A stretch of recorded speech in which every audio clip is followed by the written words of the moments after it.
A suspect in the November Paris attacks that killed 130 and injured hundreds others was captured alive in a daring raid in Belgium early Friday. Well, French authorities have held a press conference to detail the next steps of the case. Kim Hutcherson has the latest. French President Francois Hollande says prosecutors will urgently request the extradition of Salah Abdeslam, suspected of involvement in the terror attacks in Paris last year. At a news conference Friday afternoon, Hollande thanked Belgian authorities and praised the two countries' joint counterterrorism efforts. The cooperation between France and Belgium since these attempts, but even before these attempts, has always been intense and important. Abdeslam was taken into custody Friday along with 4 others during a morning raid in Brussels. Authorities believe last November he drove 3 conspirators to the Stade de France, one of the attack sites in Paris. Officials also think Abdeslam was wearing a suicide belt that was never detonated and was found on a street after the attacks. Abdeslam has been in hiding ever since the bloodshed in Paris. Investigators got a break on Tuesday when his fingerprints were found in another raid in Brussels. What we've seen now is this lucky break in the investigation when they went into this safe house on Tuesday afternoon, not expecting it to be a terrorist den and not expecting it to have Salah Abdeslam, one of the most wanted men in the world. Now, officials say Abdeslam will finally face trial for his alleged role in the deadly Paris attack. I'm Kim Hutcherson reporting. Russian officials said a passenger jet from Dubai crashed on landing at an airport in southern Russia earlier this morning. Security camera video obtained by the Russian state television appears to show the impact. All 55 passengers and 7 crew were killed. Now, Russia's emergency minister says that the Boeing 737 crashed on a second attempt to land at the airport. Baltimore Ravens player Trey Walker has died from injuries that he sustained in a dirt bike crash. The accident happened Thursday night when he collided with an SUV at an intersection in Miami. They say the 23-year-old defensive back was transported to a nearby hospital with head injuries and spent most of the evening in surgery. Police say that Walker was not wearing a helmet and his headlights were not turned on his bike. A Syrian refugee who survived swimming through Greek coastal waters wants to swim at this year's Olympic Games. Yorsra Mardini hopes that she'll be able to swim with a small team of refugees that will compete in Brazil in August. The 18-year-old fled with her sister last summer, surviving the hazardous seas crossing into Europe. Now she is training in Germany. Well, staph infections, of course, nobody wants to get them, and you want to avoid them like the plague if possible. But on call this morning, WDSU medical editor Dr. Corey Hebert has some tips on the types of infections that can affect your body. Methicillin-resistant Staphylococcus aureus, or MRSA, is a type of staph bacteria that does not respond to some antibiotics that are commonly used to treat staph infections. In 25% of healthy people, the staph germ lives on the skin or in the nasal passages, but it does not cause any problems or infections. If the staph bacteria enters a person's body through a cut, a sore, or while in the hospital or not, it may cause an infection. The infection can be minor or very serious, involving the heart, lungs, blood, or the bones. Serious infections are seen in hospitals and long-term care facilities, and in people who are receiving kidney dialysis or in cancer treatment. In the past, most staph infections responded to a group of antibiotics called beta-lactam. About 2% of people carry a strain of staph that is resistant to these antibiotics. Being resistant means that an antibiotic is unable to treat and cure an infection with this type of bacteria. Those who have been hospitalized or have had surgery within the past year are at increased risk. Staph skin infections cause a red, swollen, and painful area on the skin, and there may be drainage of pus or other fluids from the site. When patients get MRSA in healthcare facilities, the infections tend to be severe. These staph infections may be in the bloodstream, heart, lungs, urine, or at the site of a recent injury. Symptoms of these severe infections include chest pain, chills, cough, fatigue, fever, malaise, headache, muscle aches, and rash. Depending on your symptoms, your doctor may recommend a blood culture, culture from the infected site, culture of the drainage from the infection, and sputum and urine cultures. Draining the skin infection may be the only treatment needed for a local skin MRSA infection. This procedure should be done at a doctor's office. Do not try to pop open or drain the infection yourself.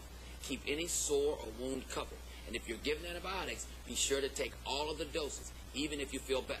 Not finishing the full course of antibiotics at any time can allow an infection that seemed to be gone to come back really horribly. The best way to avoid MRSA is to keep your hands clean by washing them thoroughly with soap and water or using alcohol-based sanitizer.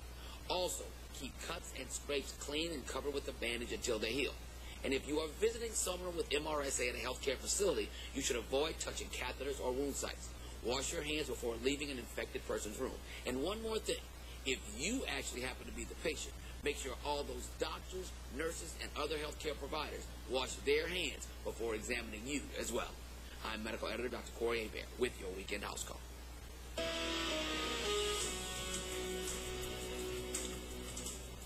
Well, as we're looking at mostly cloudy skies this morning, we are mainly dry. Had a lot of storms last night, some severe thunderstorm warnings, tornado warning last night, but now we've calmed down. Just a few storms currently just offshore. We'll take a look at that radar in just a second, but take a look out here around the fly, around Audubon Park there, the Orleans Parish Sheriff's Office Easter egg hunt taking place this morning, and looking at cloudy skies for that, but again, a lot of that rainfall is going to stay well to the south. As we switch over to our satellite and radar picture, what we're looking at are the stronger storms offshore, and a lot of these are kind of pushing off to the east, but we can kind of zoom in here, and I think if we do see the rainfall, it's mainly going to be in the south shore. I mean, north shore rain chances today are going to be less than 10%, but around Homa, Galliano, and then stretching off to the east around Buras, there is a good chance to see at least some light to moderate showers, but it does appear the stronger storms are going to stay offshore as those continue to push off to the east. So again, for today, just for the morning hours, early afternoon, about a 30 or 40% chance of rainfall,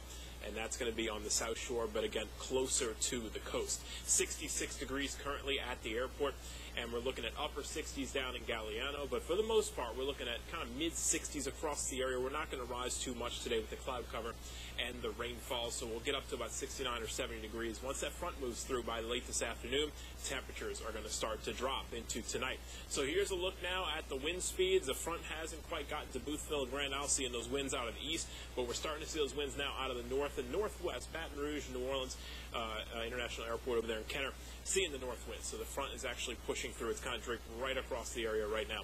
So as you look at the satellite and radar picture a little bit zoomed out here, you can see that front. It's going to start to slowly move off to the south today. There's some of those storms riding along that front, but you can see they're kind of pushing off to the east, especially the stronger ones down here.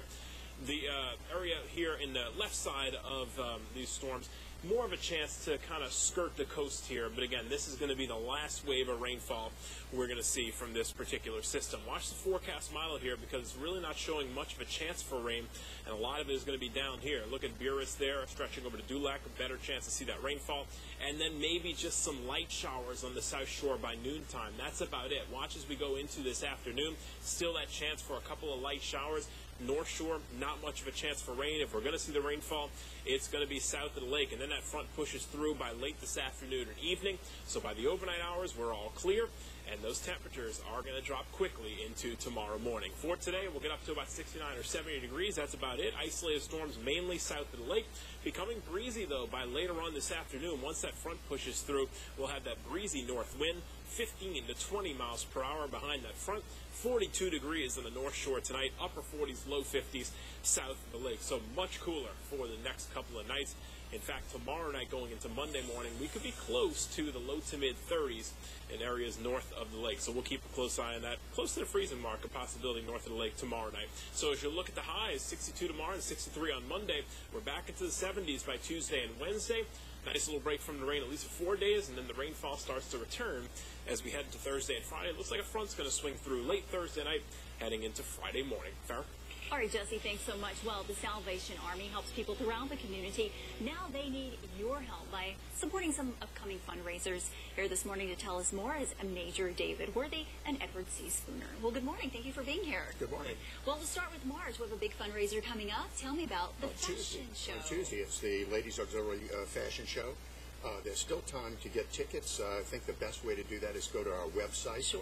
And it has links to the ticket thing, but it's going to be fun.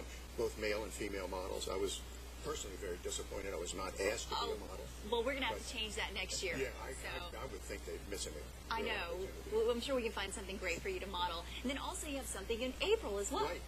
April 17th. It's a Sunday, 1 to 4 at Rock and Roll. Okay. We're trying to set this as a family event, bring the kids and the grandkids. We're going to have a lot of entertainment there for all ages, and food and everything. It should be a great brand new event, too. It is. And where is it being held at? At the Rock and Bowl on Carrollton Avenue. Okay. And one of the things that's great about New Orleans is people are very generous and they like to support organizations, but they also like to have a good time. So my committee is trying to tie those two things together. Yeah, it's a win-win for both parties. Right, and then, of course, we can't forget about the fall and the holidays. Never too soon to think about the holidays. Right. Our gala is called the Soup Bowl, kind of a corny name, but we do run a soup kitchen. So I love it. That's November 2nd. Okay. And last year we had it at the World War II Museum. It was great fun. It was a wonderful night, good entertainment. And then after that, the Kettle Kickoff is November 27th. And that's at our headquarters. There's a tree lighting. There's some entertainment there. And it's a fun party, but it also is the beginning of our kettle drive with kettles all over the city. And that's been a big success. A plug for volunteers. Big help if we can get people to, or small groups of people to take one kettle for the day. That really helps us with our... Absolutely. And more kettles we get out there, the better. The better, right. And Major, what are some other things that we can do to support the Salvation Army? Well, certainly we rely upon volunteers. We have just a vast array of opportunities to volunteer. And of course, we need money to operate, so folks can, at any time, contribute financially to our services and programs. And these events, that's what they do. They raise money for the services that we provide. And you have something for everyone. So it's good to get the community out there. And if you would like some more information about the Salvation Army and how you can help, be sure to log to the website that you see on your screen, or also give them a call. The phone number 502-202-6159. Well, thanks so much for sharing. Absolutely. And don't forget that you can stay informed anytime, anywhere, 24/7. Follow us at WDSU.com, Twitter, and on Facebook.